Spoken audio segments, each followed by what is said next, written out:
amados irmãos, com a paz do Senhor. Amém. Permissão da nossa dirigente, amados irmãos, vamos ficar em pé. Abra sua Bíblia no livro do Salmo, Salmo de número 23. Glória a Deus. Salmos de número 23. Estaremos lendo o versículo 1 ao versículo de número 6, que nos diz assim: O Senhor é meu pastor, nada me faltará. Deitar-me faz em verdes pastos, guia-me mansamente às águas tranquilas. Refrigera minha alma, guia-me pelas veredas da sua justiça, por amor do seu nome. Ainda que eu andasse pelo vale da sombra da morte, não temeria mal algum, porque tu estás comigo. A tua vara e o teu cajado me consolam. Preparas uma mesa perante mim na presença dos meus inimigos, unge a minha cabeça com óleo e o meu cálice transborda. Certamente que a bondade e a misericórdia me seguirão todos os dias da minha vida e habitarei na casa do Senhor por longos dias. Amém. Vamos orar ao Senhor pedindo que Ele venha nos ajudar a falar conosco por intermédio da sua palavra, porque só Ele é quem conhece a necessidade de cada um de nós. Santo e eterno Deus, Pai amado, nesta tarde nós estamos aqui na Tua casa. Ó Deus, aonde nós iremos estar ouvindo a Tua palavra, que o Senhor possa nesta tarde falar ao nosso coração, porque o Senhor é que conhece cada um que entrou por estas portas. O Senhor sabe a necessidade do Teu povo. O Senhor conhece, ó Senhor, cada um de nós que entramos aqui. Deus, fala conosco, nos ajuda, tenha de misericórdia nesta tarde de cada um de nós, por intermédio do Teu Espírito Santo nessa tarde, que o Senhor possa fazer a Tua vontade no nosso meio. Se for da Tua vontade, cura nesta tarde, batiza com o Espírito Santo, renova, ó Deus, aqueles que entraram aqui tristes, que eles possam sair de forma diferente nesta tarde, porque a Tua casa, o Senhor diz que é a casa de alegria. Aqui é onde há, o Senhor é o pão da vida que vai estar aqui nesta tarde. Senhor, nesta tarde eu te peço, fala com cada um de nós. Tudo isso te peço e te agradeço em nome de Jesus. Amém. Os irmãos podem sentar. Nós estamos gratos, amados irmãos, nesta tarde por tudo que o Senhor Ele tem nos concedido, por esta oportunidade que Ele tem nos dado de estar aqui neste círculo de oração no bairro do Clube, juntamente com nossas irmãs, nossa irmã Lenilza e as demais irmãs que compõem a comissão aqui neste bairro, né? Irmã Lenilza é uma bênção na casa do Senhor, acompanham ela desde quando ela era dirigente ali na Matriz, né? Muito tempo dirigindo o círculo de oração ali, e foi para outras congregação, né? Foi em Quebec também, eu fui lá, enquanto ela estava por lá eu também cheguei lá no ciclo de oração, e atualmente aqui no clube, juntamente com nossa irmã Suzana e as demais irmãs que são uma mãe espiritual para mim. Que o Senhor continue abençoando. Amém. Cada dia mais as suas servas, e que possa cada dia mais ser abençoada. Amados irmãos, sem perca de tempo, a palavra de Deus nesta tarde, a qual me veio do meu coração, é um salmo bastante conhecido, que é o Salmo de número 23. O salmo, amados irmãos, na Bíblia Sagrada, sempre que um cristão, muitas das vezes, ele está procurando uma palavra de refúgio, muitas das vezes sempre eles correm para ler um salmo. Nem todos os salmos, eles são salmo de agradecimento. Nem todos os salmos, eles são iguais. Sabemos que cada salmo, ele tem a sua história, cada salmista, ele teve a sua vida em particular. Existem salmos que são salmos que quando a gente lê, a gente fica se perguntando por que o escritor ele escreveu tal coisa.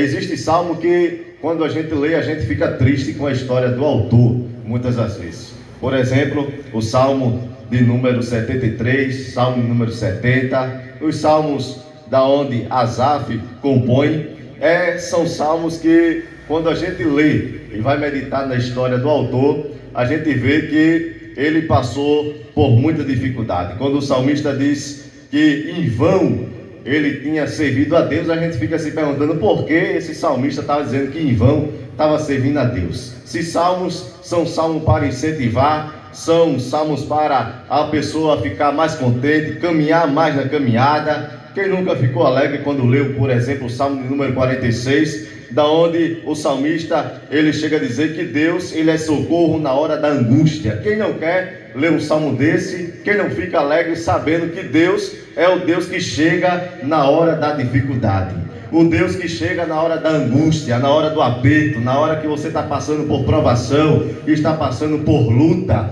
E o salmista diz, Deus chega exatamente nesta hora. É na hora que você não pensa, é na hora que você está passando por dificuldade, é a hora que Deus chega. Mas quando a gente lê o Salmo 73, a gente vê que o salmista, ele chega a dizer que Deus é bom para quem não é crente e é ruim na vista dele para quem servia a Deus. E no final ele chega a explicar o porquê que ele tinha este pensamento, e ele volta atrás dizendo, é melhor servir a Deus na dificuldade.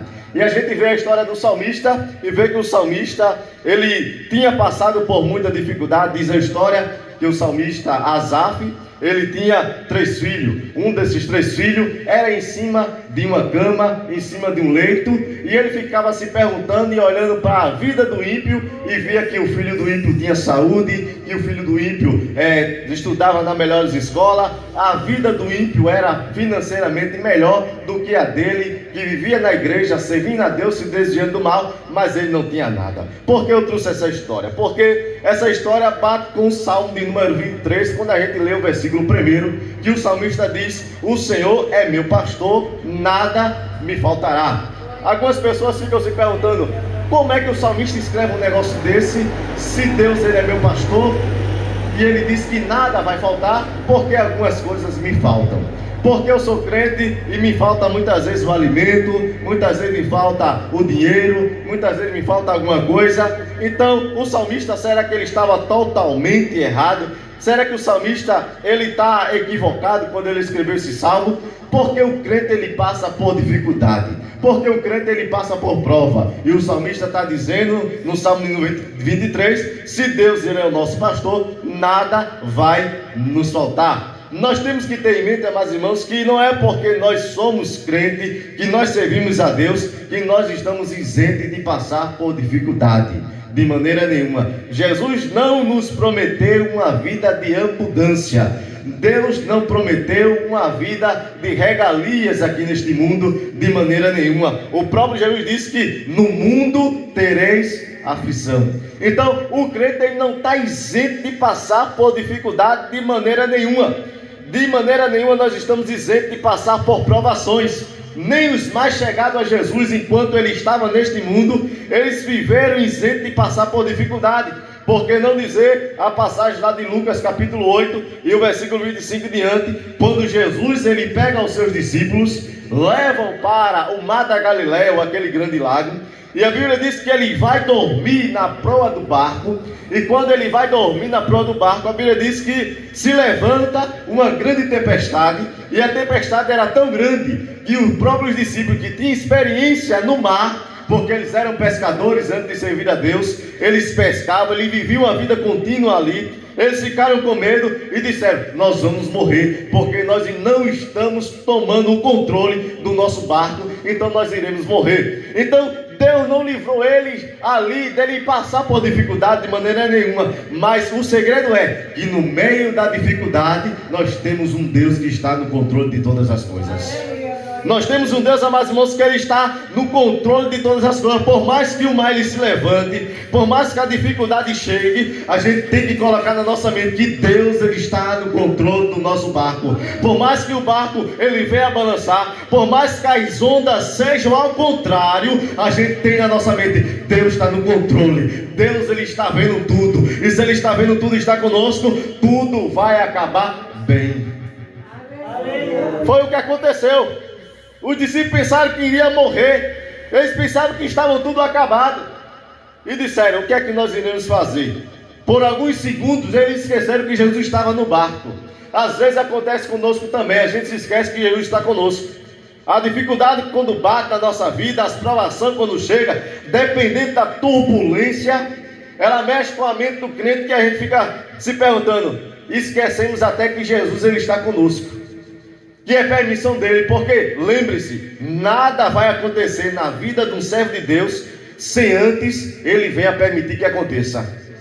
Lembre-se que antes de Jó ele se passar pela dificuldade, dele passar pelaquela prova, Deus ele permitiu que ele passasse por aquilo ali. Ele não passou em vão. E às vezes esquecemos que Jesus está conosco. Se esquecemos de ir buscar a Ele. E foi o que os discípulos fez. Eles esqueceram por um minuto que Jesus estava ali no barco. E quando eles fizeram de tudo, que não viram que não tinha mais jeito, eles se lembraram que Jesus estava na proa do barco e foram acordar Ele. E foram atrás dele. E disseram: o Senhor não se incomoda com tudo que está acontecendo? Como é que o mar está levantando contra nós, o vento está batendo, está jogando água dentro do barco, e o Senhor está dormindo? Nós iremos morrer. Nós não iremos escapar desta dificuldade, desta prova. Existe prova na vida do crente que às vezes a gente pensa que nós não iremos passar. Eu não sei você, se você não se lembra de algumas dessas provas que você já passou na sua vida. Prova que muitas vezes você já enfrentou e que você pensava que não iria passar por aquela prova, que não iria aguentar passar por aquela dificuldade, mas você está aqui vivo. Você está aqui viva contando vitória.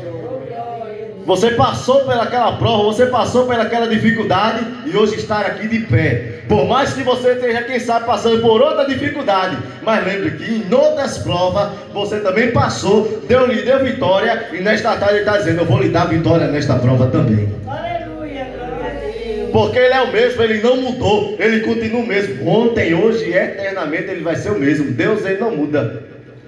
Então a primeira coisa que nós temos que ter em mente, que não é porque o Senhor Ele é o nosso pastor que nada vai nos faltar.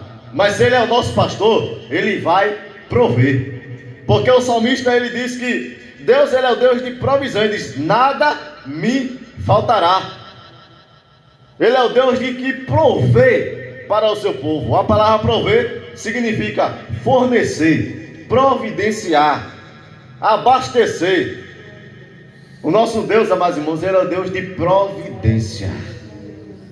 Ele é o Deus que vai fornecer, Ele é o Deus que vai providenciar aquilo que muitas vezes está faltando. Eu não sei nessa tarde, eu não conheço você, não sei o que você está enfrentando, mas quero lhe dizer que o nosso Deus, Ele é o Deus que vai prover todas as coisas. Por mais que as dificuldades estejam grandes, mas Deus está dizendo: eu vou fornecer o que está faltando. Eu vou lhe dar, eu vou providenciar aquilo que você tanto está procurando e que você está precisando. Porque eu sou o Deus de providência. Lembra de Abraão? Quando Abraão ele foi oferecer o seu filho lá no monte, Abraão ele foi pela fé, ofereceu seu filho a Deus, a qual Deus lhe havia dado o filho da promessa, o filho que ele tanto pedia a Deus. Mas um dia Deus disse: olha, me oferece teu filho, mata ele, oferece um holocausto para mim. A Bíblia diz que quando Abraão ele foi levar o seu filho e chegou lá no monte, e que ele levantou o cutelo, Deus ele bradou lá de cima e disse: não faça tal coisa ao teu filho, porque eu já tenho providenciado o cordeiro para o holocausto. Deus ele é Deus de providência, mas irmão, por mais difícil que seja a situação, Ele provê. Um dia ele levantou-se e disse ao profeta Elias: olha, vai, corre, vai para o deserto, foge daqui porque estão querendo te matar, tu vai ficar por lá escondido. Elias podia muito bem perguntar: mas Senhor, como é que eu vou sobreviver no deserto? Não tem nada. Mas Deus disse: vai para lá, porque eu já tenho providenciado corvos para levar mantimento para ti. Ele vai levar carne, ele vai levar pão, ele vai levar alimento para você lá no deserto.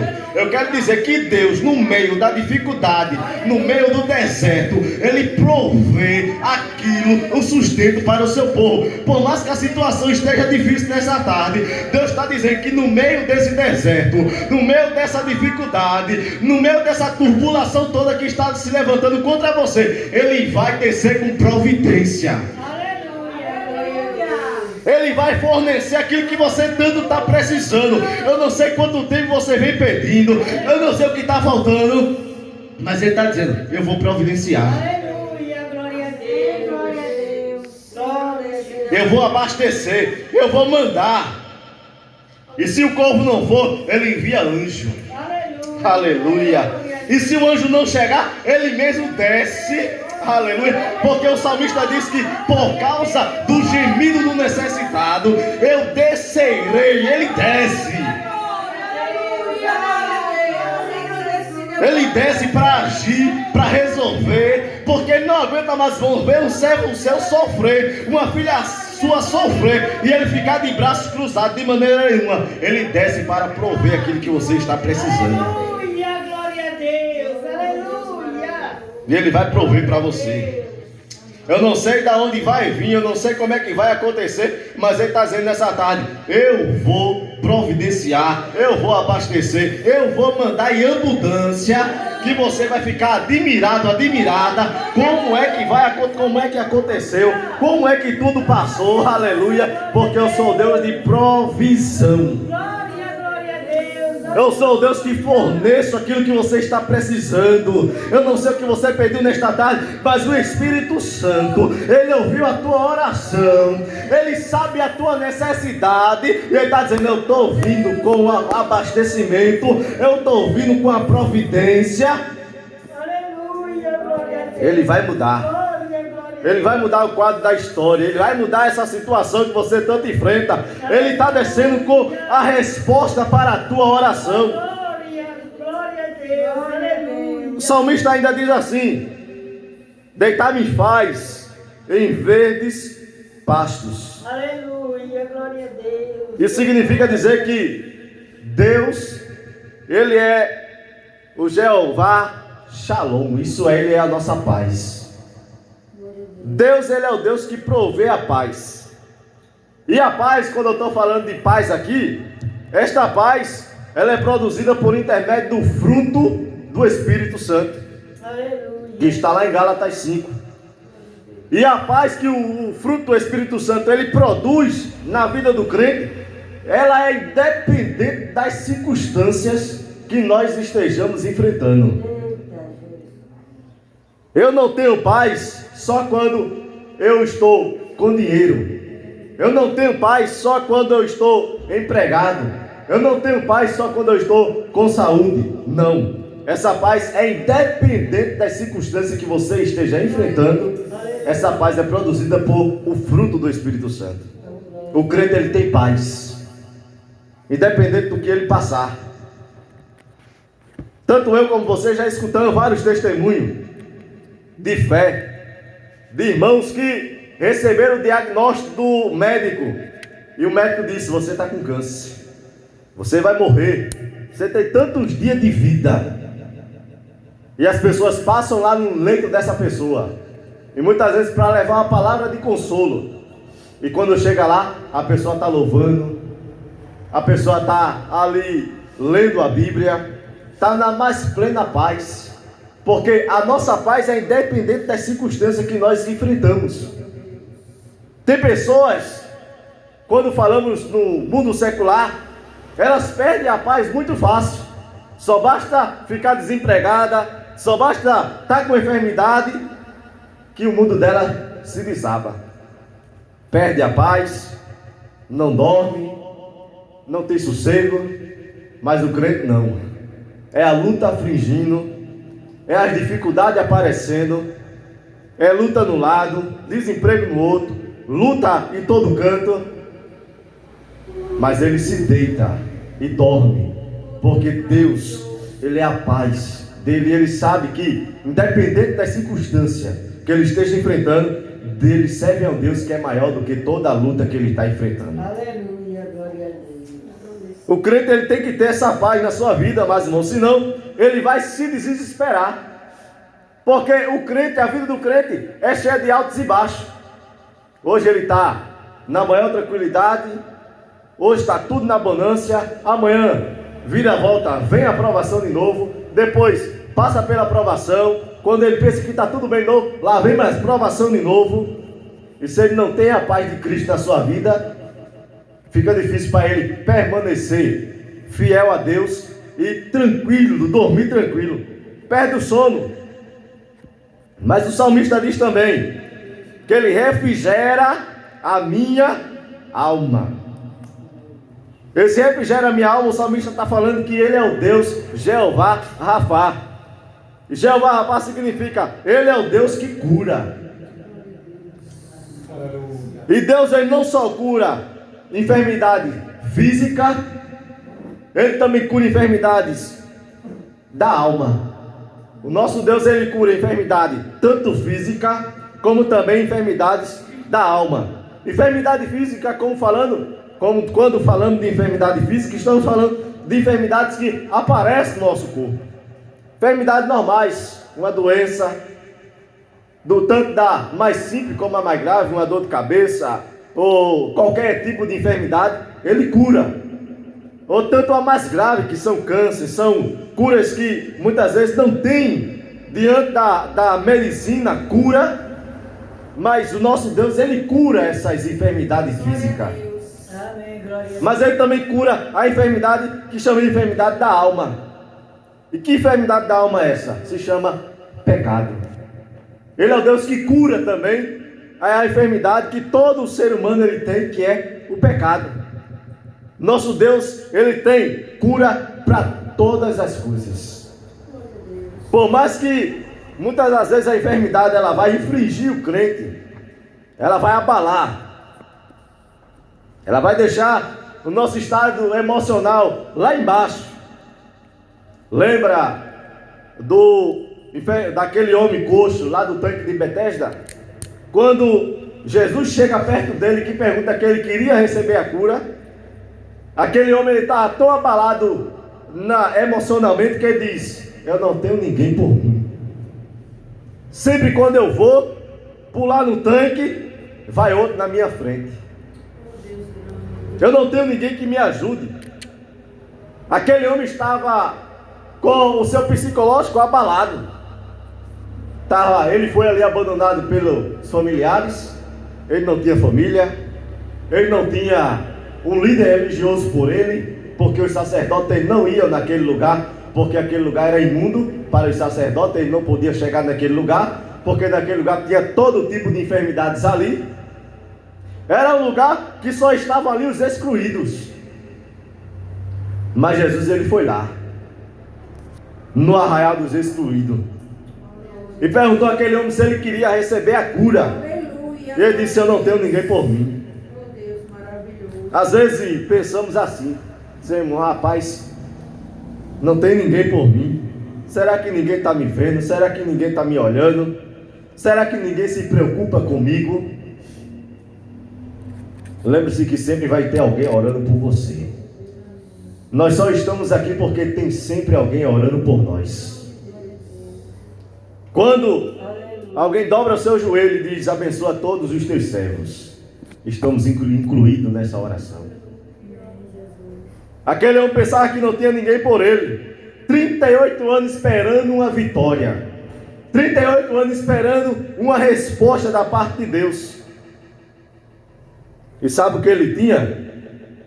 Sabe o que ele via? Ele via o irmão do lado sendo curado. Ele via a irmã do outro lado recebendo a bênção. E ele do mesmo estado. Ele na mesma situação. Nada acontecia na vida daquele homem. Todo dia era a mesma coisa. Ele via fulano recebendo a bênção, fulano agradecendo, muita gente recebendo a vitória e ele lá no mesmo lugar. Nada acontecia com ele. Quem sabe, muitas vezes nós viemos para o ciclo da oração. Ciclo da oração é lugar da gente agradecer bênção. E às vezes a gente está passando por provação, estamos passando por dificuldade. E vemos a irmã agradecendo uma bênção, a gente vem no outro ciclo da oração, já tem outra irmã agradecendo. E a gente sempre vem e escuta os irmãos agradecer a sua bênção. E a gente fica se perguntando, quando é que vai ser a minha? Até quando? Fulano já agradeceu, ciclano já agradeceu, e eu estou do mesmo jeito, da mesma forma. Será que Jesus não está me ouvindo? Será que Ele não está escutando a minha oração? Será que eu estou orando errado?